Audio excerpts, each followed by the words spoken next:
Sinibak ko daw si Luxuria. Imbento yung balita. Sa'yo na nanggaling, bumalik ka ng parking, baka kayo yung nagkita. Tangina neto, pinapasa pa sa akin, pati yung pang-sex niya na trip. Kung hindi kayo nag-sex, ba't mo siya na lamang nakabrief?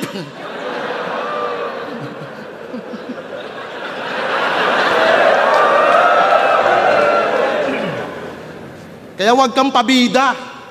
Kung close kayo ni Marlon, proud ako sa narating mo na isla. Uking ina mo. Game? Ikaw ba si aso sa comment section?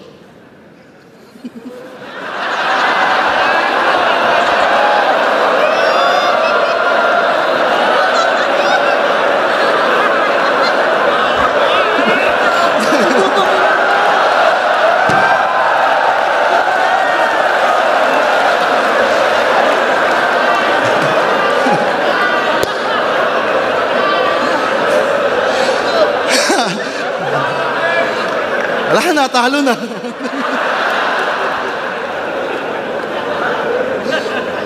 Ang laki mo na, kaibigan. Mukhang alaga ka ni Riam. Formang XB yung datingan, tas ginawa kang Pomeranian. Hindi ka love ng amo mo. Lakas ng tama, kakadubi. Gusto ka yatang ipatsugi. Tangina, pinasibak yung Pomeranian sa katulad ko, nabully. Paano kung yung style tol ng yung idol nila Rukupet ni Arik? Pagka-chuchu, magpahabol, tumakbo ko hanggang sa amin. Kaya focus ka lang sa atin. Meron akong ahagis. Eto my ball sa yung eyeball. Kuha mo yon, balik sa akin. Ito ba yung favorite ni Arik? Bakit laging nakashades yung putang inanto? Tang-ina, bulag ka ba? Kaya di na ako magtataka. Kung isang araw ay bigla na lang bigyan ka ng 5. Mukha kang welder na off-duty lang, hiya ka. Ang hirap mo ng kasama. At nawala yung grupo natin sa kakamedyas mo ng mahaba. Mukha kang bagong panganak. Bakit ganun? Yung long sack muklong, pang sack race na yun. Tapos sinabihan pa si Sixth Street na wag daw gawing pamorma yung mga pang-basketball na sapatos. Mga Bisaya, ini-small. Ang tanong ko, bakit tol? Hindi ba, yung sinusuot mong Jordan 1, hindi ba yan pang-basketball? Kaya nga Jordan eh. Jordan. Medyo gets mo din eh, no? May maebas na lang. Wala kang alam sa sapatos. Kakamedyas mo yan. Ina mo. Ano bang papakita mo? Basketball talent, magaling ka sa pull-up, dadanasin mo downpull, ngayong karir niya ay it's over, behind the back, naging pang front act. Nagme-main event na to, sir.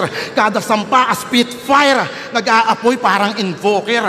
Di na to usapang molten, kahit magaling ka sa crossover, maiikisan ka sa poster. Kasi yung galawan po sa basketball, ginaya neto, promise. Ako yung idol neto, Arik. Huling crossover ko, iwan pamilya. Eto naman, iwan si Irish. Alam mo yung pinagkaiba natin? Panayabang mo sa dribbling skills yung porte niya, andun na halos. Unbeatable, parang si Thanos. Tapos pagdating sa relationship, di mo ma-handle ng maayos. Huwag ka kasing bumabalik sa ex. Babaero din akong na-mention. Sabi ko, sundan mo lang yung footstep ko, huwag kang mag-backward violation. Pag sila nagtuos ni Arik, galawan niya pang Reaperman. Kay boss naman, pang Kinder 1. At kaya di mo siya mahabol, sapatos niya ay Timberland. Puking ang ina mo, talagang mabagal yan, sapatos niya pang astronaut. Tapos magyayabang ka, Coops. Hirap kayang maging uprising, varsity na naka-boots. Kaya wag kayong naniniwala sa mga highlights niya ni Iho. Si Mr. Longbump nga, di sumasablay, basta naka-edit na yung video. Kaya kung marami kang na-ankle break sa battle, ako yung bone collector. Ngayon katapat mo ang yung mentor. Kahit anong dribble mo dyan, rumispeto ka sa yung professor. Dahil hinubog lang kita, pinatigas na parang sentor, di naman gagana itong RAM kapag wala kanyang processor. Ako ang iyong naging sandalan para tumibay sa gitna. At nung ligaw pa sa larangan, tinuro gamitin yung tinta. Sa nilakukong kaalaman na ambunan ka ng tinda, kung nasa pasarapan ka man ng ulam, sa akin ang galing yung timpla. Unang nag-repin daw ng Leyte, yung sinisigaw ni Pakshit. Porkit nag-champion lang si GL, sumasawsaw nakikimarket. Proud ka nga ba na bisdak? Ngayon yung rounds mo na isasapit, pakita mong Bisaya ka habang nag-i-Ilonggo accent. Yon, 40 years old. Sumali lang ako ng TBS, todo hate ka na bro. Anong 40? Huwag mo nga silang binibilog at binobolat, 38 lang ako. Okay nang ina mo. Ganon magribat yung gangsta. Tanggal lang iyong kulit. Sabi ko, 38, di bola, pinaikot, para kang nag-Russian roulette. Alam nyo bang breadwinner na siya? Nakaka-elibs, di ba? Tapos biglang nag-imbita, opening daw ng bakery niya. Grabe yung TF, literal na breads. Kaya si Arik nagalit, bes. Alam mo, nang in-check, binigyan mo Spanish bread. Solid dun sa hood nila, talagang putok kanyang pangalan. Nagpa-hype patang ina, palakpakan daw mga kabayan. Okay ng ina mo. Lupit ng event mo, pang masa. At napapansin nyo ba, na sa kada battle niya palaging damay si Luxuria. Bawat nililika mong linya sa kanya bumabagsak. Kinantot ni ganto, kinantot ni ganyan, kaya naging pokpok yung bansag.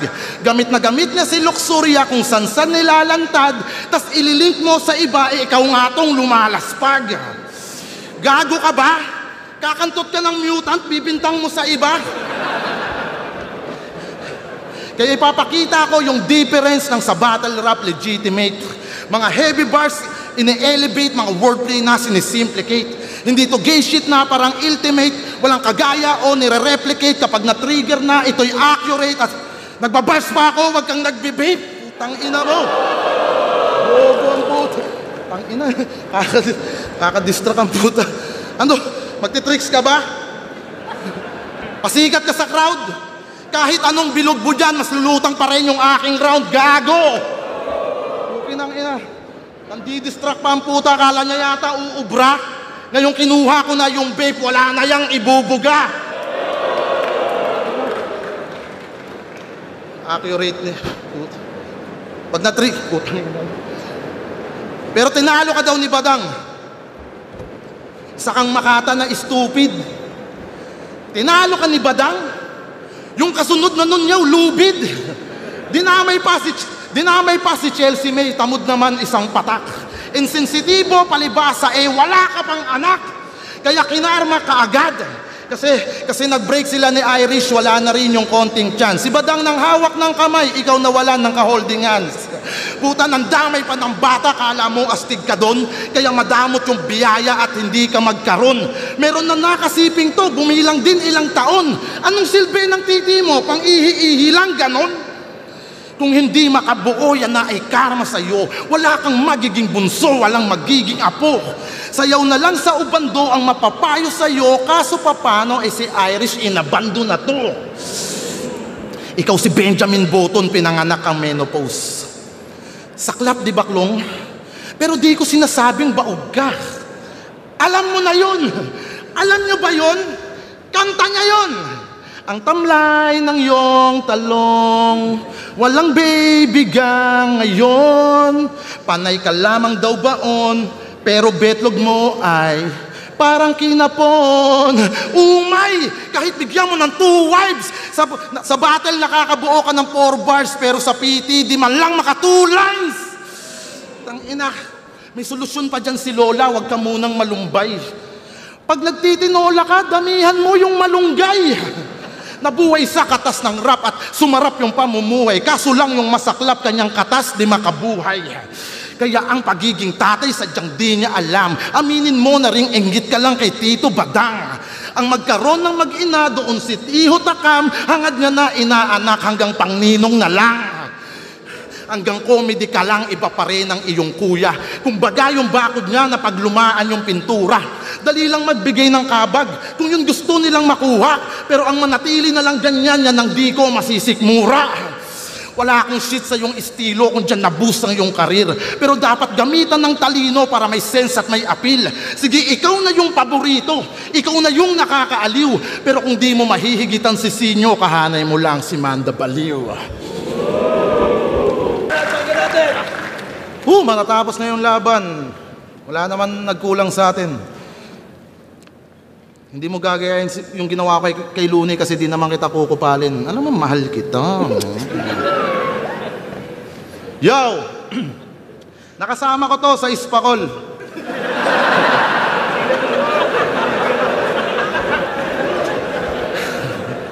Di ba pinasubo mo yung tera kasi sobrang kulit mo? Tapos biglaang tumakbo, pinapakain mo daw yung pet mo. Giyang na giyang itong si pare.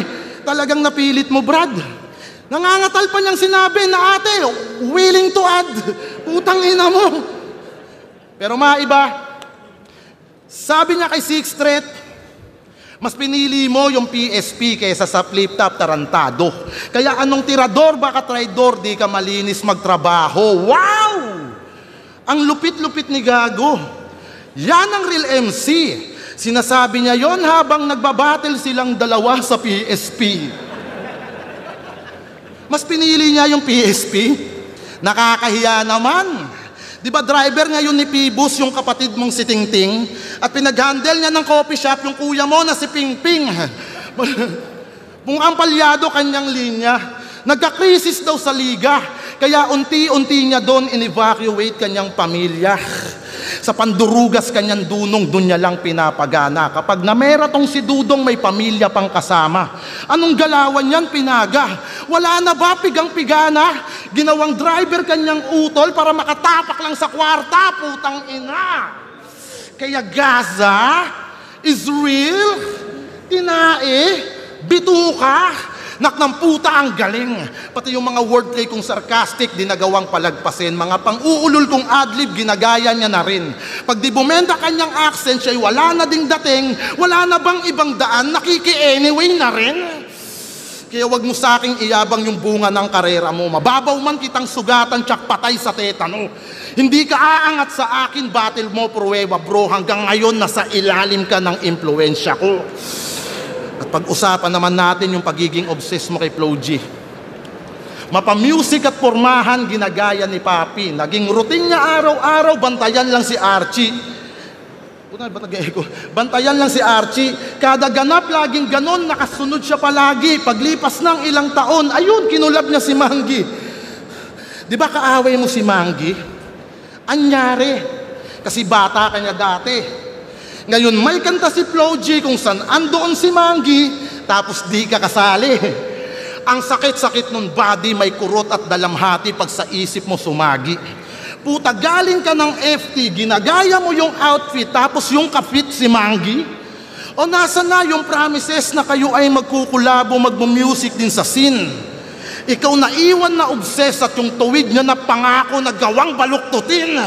Tapos ngayon, dikit kay Mot, naging alalay na masugid, mga racket niya dumami, tama yung naisip niyan. Kasi kay Mot siya nagka-movement at doon naman kay Archie, nanatili kang stan.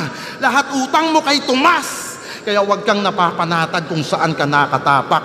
At alam nitong ungas na pag sinabi mo na Mot, na-attract yan sa liwanag. Kung may tanong man kayo, boss, kung ba't kay Tom siya sumunod, tignan na lang natin yung bright side. Napakasimple ng sagot kasi kung nasaan yung Mot, sadyang nandun din yung spotlight. Tangina. Maraming nagpatak-patak para lamang sa gagong yan. Kung kailan ka sumilong sa amin, dun ka pa naambunan. Ako nagturo ng daan para wala ka ng problema. Timpinsan sa gasolinang di mabibili ng pera. Ngayong gamay na yung eksena at buo na mga pyesa, ginamit na yung Motolite para tumakbo yung karera. Tapos ngayon nag-aangas yung dati lang na avid fan. Lahat na yung sinelebrate, Gago, tagumpay natin yan. Magaling ka daw sa music, di pare ayos yan. Mag-focus ka na lang sa tracks, ako nang bahala dun sa van. Marupok pa buto mo, hindi ka pa pwedeng pambungad. Masakit ang totoo, wala na diyang makakalunas. Sa napiling anggulo, wala nang sisilayang bukas. Pag silip kalaban mo, bingot pa rin mama ni Aubrey.